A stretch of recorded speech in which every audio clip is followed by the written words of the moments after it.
ప్రపంచం ఒకవైపు విపత్కర పరిస్థితిని ఎదుర్కొంటోంది. అమెరికా ఇరాన్ యుద్ధ జ్వాలలు భారత్ను కమ్మేస్తున్నాయి.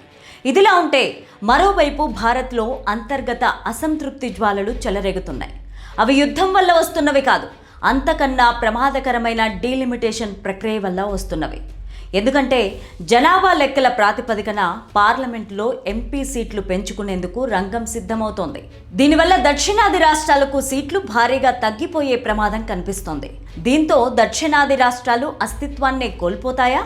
అసలు దేశంలో పెరిగే సీట్లెన్ని? సౌత్ రాష్ట్రాలకు వచ్చే సీట్లెన్ని? సమస్య ఎక్కడ ఉంది? తదితర అంశాలపైన సౌత్ న్యూస్ ఛానల్ ప్రత్యేక కథనం.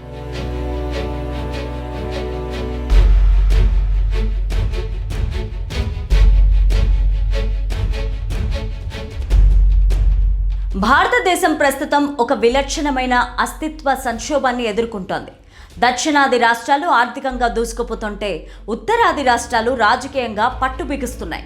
ముఖ్యంగా భారతదేశంలో ప్రస్తుతం 543 ఎంపీ సీట్లున్నాయి. డీలిమిటేషన్ తర్వాత అవి 816 అవుతాయని అంచనా వేస్తున్నారు.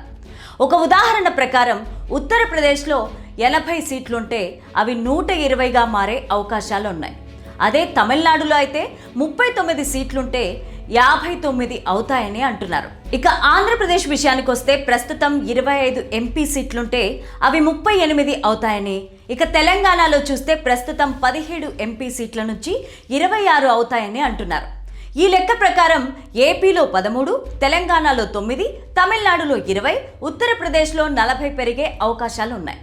ఓవరాల్గా చూస్తే 543 పార్లమెంటు స్థానాల్లో ప్రస్తుతం దక్షిణాది 5 రాష్ట్రాల నుంచి ప్రాతినిధ్యంగా చూస్తే 129 స్థానాలున్నాయి. అంటే తమిళనాడు నుంచి 39, కేరళ నుంచి 20, కర్ణాటక నుంచి 28, ఏపీ నుంచి 25, తెలంగాణ నుంచి 17 ఉన్నాయి. ఇప్పుడు డీలిమిటేషన్ తర్వాత 65 స్థానాల వరకు పెరుగుతాయని అనుకుందాం. అప్పుడు పార్లమెంటులో దక్షిణాది నుంచి పెరిగే స్థానాలతో కలిపి 194 అవుతాయి. ఒక రకంగా చెప్పాలంటే 200 లోపే ఉంటాయి. ఇప్పుడు 816 స్థానాల్లో మన సంఖ్య చూస్తే పావు వంతు మాత్రమే ఉంటుంది.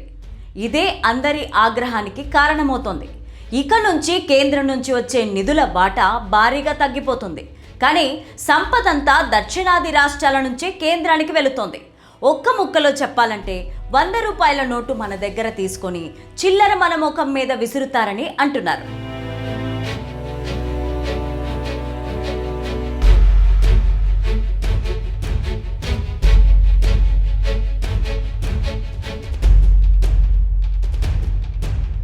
వివరంగా చెప్పాలంటే సంపదను క్రియేట్ చేసే దక్షిణాది రాష్ట్రాల ప్రతినిధుల సంఖ్య పార్లమెంటులో గణనీయంగా తగ్గిపోతుంది.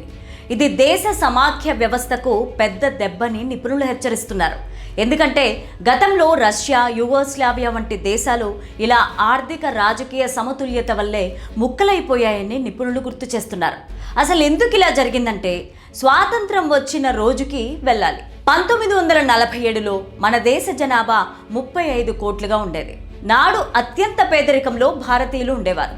అందుకు తగ్గట్టుగానే ఆర్థిక స్థితి ఉండేది కాదు. కానీ జనాభా విపరీతంగా పెరిగిపోవడంతో 2 లేక 3 పిల్లలు చాలనే నినాదం తీసుకొచ్చారు. ఇది దక్షిణాది రాష్ట్రాల్లో బాగా ప్రాచుర్యం పొందింది. ఇక్కడ జనాభాను నియంత్రించారు. కానీ ఉత్తరాది రాష్ట్రాల ప్రజలు దీనిని పట్టించుకోలేదు. సంపద లేకపోయినా జనాభాను వృద్ధి చేసుకుంటూ వెళ్లారు. ఇప్పుడు ఇదే జనాభా లెక్కల ప్రాతిపదికన ఎంపీ సీట్లు కేటాయిస్తే వారికి ఎక్కువ సీట్లు, మనకి తక్కువ సీట్లు వస్తున్నాయి. ఇదే దక్షిణాది రాష్ట్రాల కొంప ముంచిందని అంటున్నారు. నిజానికి తమిళనాడు, కేరళ వంటి రాష్ట్రాల మానవాభివృద్ధి సూచీలు ఐరోపా దేశాలతో సమానంగా ఉన్నాయి. కానీ ఉత్తరప్రదేశ్, బీహార్, మధ్యప్రదేశ్, ఛత్తీస్గఢ్, జార్ఖండ్ రాష్ట్రాలు ఆఫ్రికాలోని ఉపసహారా ప్రాంతాల తరహాలో పేదరికంలో మగ్గుతున్నాయి. దక్షిణాది రాష్ట్రాల తలసరి ఆదాయం ఉత్తరాది రాష్ట్రాల కంటే కనీసం 2 రెట్లు ఎక్కువగా ఉంది. అయినా ఇక్కడ కూడా పేదరికం, అసమానతలు రాజ్యమేలుతున్నాయి. తమిళనాడు తలసరి ఆదాయం బీహార్ కంటే 3 రెట్లు ఉన్నా వ్యవసాయ కూలీల వేతనాల్లో ఆ తేడా 2 రెట్లు కూడా లేదు. హైదరాబాద్ వంటి నగరాల్లో గేటెడ్ కమ్యూనిటీలున్నా అదే నగరంలో మురికివాడలు దర్శనమిస్తున్నాయి. కేరళ మినహా పలు చోట్ల కుల వివక్ష, పితృస్వామ్యం, స్త్రీద్వేషం వంటి సామాజిక రుగ్మతలు ఇంకా బలంగా ఉన్నాయి. ఆర్థిక వృద్ధిని సామాజిక ప్రగతిగా మార్చడంలో దక్షిణాది విఫలమైందని నిపుణులు చెప్తున్నారు.